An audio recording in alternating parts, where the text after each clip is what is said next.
Thank you, and good evening. We're returning to a subject we dealt with last week. Before that, we returned to one other subject that we dealt with last week, namely the bad news, good news jokes that we asked you to send in. I've got bad news for you and good news, the bad news first. Mrs. I.M. Lancaster of Ilford said, I've got bad news for you and good news, the bad news first. Here's a letter from our son's principal. He's being sent down for having a girl in his room. And now the good news, he's passed his biology exam. G.W. Pilson of Upper Wallingham, RSM to soldier. The bad news for you, you've been posted abroad. The good news, she's a cracker. Anthony, I never know whether this is Tiggy or Ty of Bushy, is right up to the minute. Policeman to motorist after crash.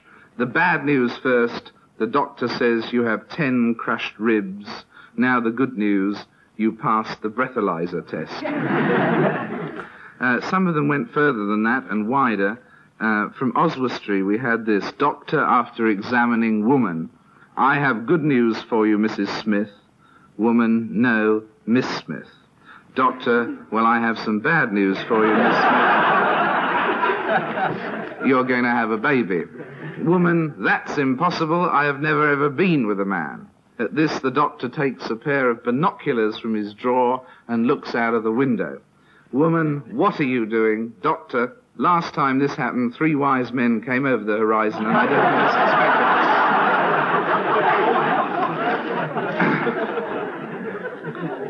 And Alan Iliff of Kiel, the bad news first, the Chinese have landed on the moon, the good news, all of them.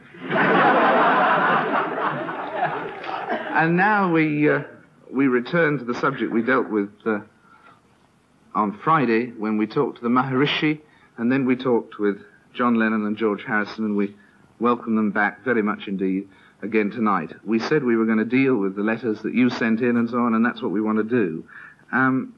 First of all, though, one subject that lots of people have referred to, and we talked about a little, in fact, after the program, talking about meditation and the Maharishi in general after the program on Friday, is that whole area is, what would you say? Would you say that your lives have altered since the Maharishi, that they've got more meaning or purpose or more fun or something? I think our lives have been altering all the time. That's what life is. It's one continuous alteration, and you keep altering until you've made yourself perfect or as near perfect as you're capable. But we have altered a little more probably since meeting Maharishi, because we've got something more to work on now. I mean, before we've known, I've been under the impression that meditation and yoga, things like that, have held the answer personally, and yet I haven't actually had any form of teaching, whereas when Maharishi came around, though, he was ready to teach us. But in fact, from what you were saying, it would seem as though that before meditation and before the Maharishi, there weren't enough answers, or from what John was saying last week, that life, implicating you here, that life, you had bad days and good days, that now there are more good days, that life has more purpose, that things like money and so on weren't enough before? Yeah, well, I mean, we said that last week. It's just that the good days are very good and the bad days are okay, you know, just through tapping me source of energy. And I mean, has it altered your attitude to something like money? Was money ever satisfying and it isn't now, or what? It's not. What I meant about the money last week was, before we sort of made it, as they say, money was partly the goal, but it still wasn't a sort of, let's get some money. But we sort of suddenly had money, and then it wasn't all that good. You know? By having the money, we found that money wasn't the answer, because we had lots of material things that people sort of spend their whole life to try and get. We managed to get them at quite an early age. And it was good, really, because we learned that that wasn't it. We still lacked something, and that something is the thing that religion is trying to give to people. And now that you've got meditation, would you, now you have that plus, would you be as happy now if all the money were taken away? Yeah, I'd probably be happier, actually, because it's if you have some income, then you have some income tax. And if you have a big house, you have all the other things, headaches that go with it. So naturally, for every material thing you gain, there's always a little loss, whether it's mental or in some other way. You get a headache for everything you own. So if you don't own anything, you've got a clear mind. You get them all saying, give it away now. Yeah. Yes, But you see, that's a lot of people seem to think that that this was one of the things that was sort of too easy about meditation, that where Jesus Christ said, give everything away to the poor, the Maharishi says, just give 1 week's wages. I mean, do you think that's too easy? No, I mean, why is it too easy? It's better than not doing anything. Isn't it? You know, what's easy about it? When I'm quoting them, I'm You not see, sure. his meaning for this meditation is so that people don't alter their day-to-day routine, but through the meditation, their routine will naturally become influenced by the meditation experience. So they can keep all the material wealth and things like that they have. It's just like this gives them some spiritual wealth to go with it, and with that you're able to put the material wealth more into the true perspective. Instead of, I mean, you can use all the material things, like we've got them, and it's nice to have them, but we don't really believe in them. Whereas some people who haven't the material things, they tend to believe in them.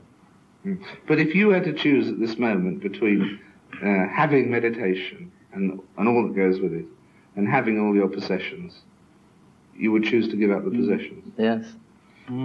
The J. Gadney writes from Plumstead, London, about a friend of his who is a compulsive gambler.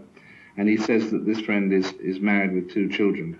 And he says, could meditation stop the friend gambling? Now, does it, because he says that it was implied on Friday night that meditation helps people to do the right thing. Now, is it of practical aid like that? I don't know whether he could just do... I mean, you'd have to ask John that. So, well, it'd help him. You know, he might see what he's doing a bit better. Maybe he wouldn't have so much time for gambling. You see, with the meditation, the natural thing, it comes consciousness expansion. And once a person's consciousness has been expanded, then things that they used to do, they probably have less meaning for them, because they're just able to see themselves a little bit more, a bit clearer. So consequently, things like gambling, probably the person would just see that it was pointless himself. Yes, a lady writing from Gosport goes further. She's been practicing Transcendental Meditation for some time. And she says that you become more and more aware of all the dangers that exist in present living. And she finds that she avoids social things and withdraws because you find it such a strain to have patience with a senseless conversation, apart from it being an aimless waste of time. Well, thank you for coming. But now, I mean, can you see yourself getting as impatient as that with life on the superficial level? Is she doing the same one? Well, she calls it TM, but I mean, which I assume is... She says there's various forms of meditation, and as we're trying this one, we're not able really to comment on hers. Obviously, hers isn't much cop. Otherwise she'd be happy and able to go through society with whatever she needs to do. You know, this is part of this thing, is to stay and be able to do everything that you normally do, just to be able to do it easier. Can you were explaining sort of after the program was over on Friday that, I mean, what the eventual aim of it is, and the eventual aim of life is, and the eventual point with meditation that you hope to reach. Scribbling on there again, if you like,